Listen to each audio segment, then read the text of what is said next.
U.S. President Joe Biden and his predecessor Donald Trump exchanged verbal blows in the first presidential debate. The two men argued over who has done more for the Americans during the past 4 years. The debate comes less than 5 months before the hotly contested vote on the 5th of November. Biden and Trump last debated in October of 2020 as part of that year's presidential race. This debate had no live audience but was moderated by two CNN television news anchors. I passed the most extensive climate change legislation in history. I'm the guy that organized the world against Iran when they had a full-blown intercontinental ballistic missile attack on Israel. We saved Israel. We are the biggest producer of support for Israel of anyone in the world. We are very, very close to World War III, and he's driving us there. And Kim Jong-un and President Xi of China, Kim Jong-un of North Korea, all of these, Putin, they don't respect him. They don't fear him. They have nothing going with this gentleman. I wasn't really going to run until I saw the horrible job he did. Addressing voter concerns about their age, 78-year-old Trump bragged about his cognitive test and his golf skills, while 81-year-old Biden challenged his predecessor to a golf match. Well, I took 2 tests, cognitive tests. I aced them, both of them, as you know. We made it public. He took none. I'd like to see him take one, just one, a real easy one. I'm in very good health. I just won 2 club championships, not even senior, 2 regular club championships. To do that, you have to be quite smart, and you have to be able to hit the ball a long way, and I do it. He doesn't do it. He can't hit a ball 50 yards. Anyway, just take a look at what he says he is, and take a look at what he is. Look, I'd be happy to have a driving contest with him. I got my handicap, which when I was vice president, down to a 6. But by the way, I told you before, I'm happy to play golf with you if you carry your own bag. I'm now joined by Professor John Stremlau, who's going to unpack that presidential debate for us. Prof, thank you so much for your time and for joining us this evening.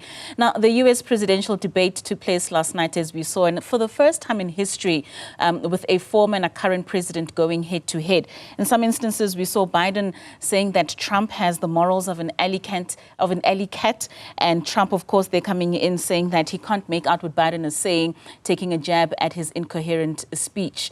In your view, did this encounter do any justice to either of the gentlemen looking to take the reins come January the 20th of 2025?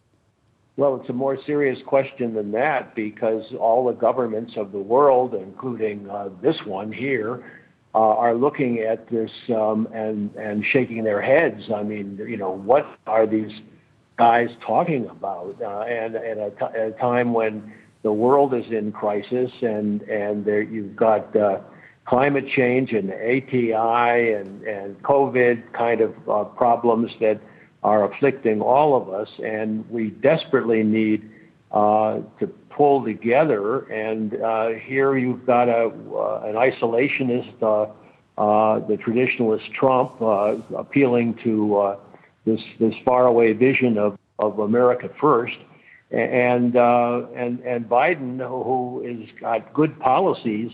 And has worked hard to try to rebuild alliances and confidence in America,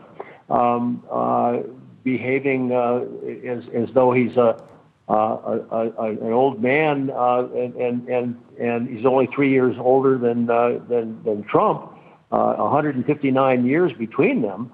I mean, it's absurd, and I fear it will encourage our adversaries, I mean America's adversaries, like Vladimir Putin and Xi Jinping and Bibi Netanyahu in Israel, who desperately want to see Trump back in the White House, because then America is unreliable and not a player, really.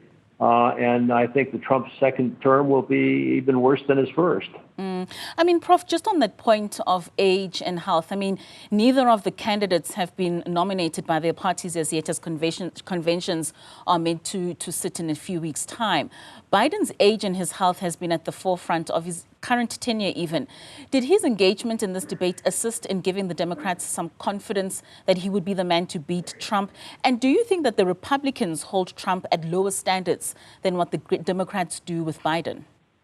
Well, the irony here is that Trump, who lied constantly. I mean, it just constantly. I've seen the checking on the comments, and he presents well as a TV host and star, and what I'm really grappling with is the $1 million question: can the Democrats go into their convention in 59 days and nominate someone else? And I don't see how it's unprecedented, at least in the modern world, because in the old days they used to always nominate everyone at the convention, and they'd have a food fight in the court, in the hall sometimes, and come out from the smoke-filled rooms with a nominee. But the thought of the primary system has polarized and made the conventions almost academic. This Democratic convention in Chicago in 59 days is not going to be academic. But I just don't think that there is the political will to act against Biden unless Biden concedes that he really will step down.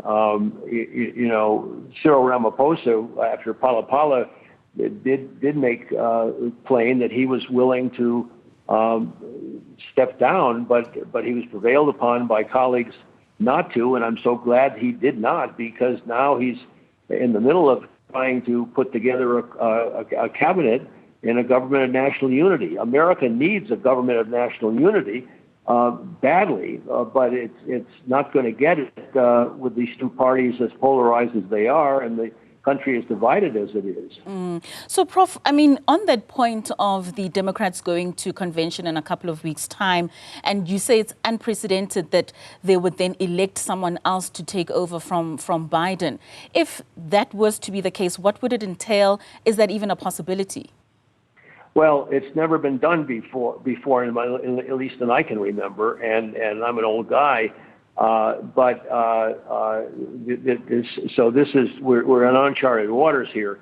But if Biden was prevailed upon by his wife and others who must have been briefing him at Camp David and then know that he was not well prepared, although he's now been to a rally in Virginia where he seemed a little more crisp, but the damage has been done, and the likelihood that the Republicans would turn on Trump 18 days from, they're the first ones. They're going to be in Milwaukee in 18 days. But the Chicago one, you've got a little more time, and conceivably you could move to someone else or some other people that would contest in the farm team, or the next rung of candidates are really quite good. And Newsom from California, Klobuchar, the senator, and Whitmer, the governor of Michigan, and there's a lot of talent around. But above all, there's Kamala Harris, and she's the vice president, and how you would finesse this, it is really bewildering to me, because we've never been there before. And so I'm just like the negotiations for the GNU. I'm going to not second guess anybody from what they're saying publicly, but hope that they can quietly negotiate something that would move us forward and get the country and the world protected from Donald Trump.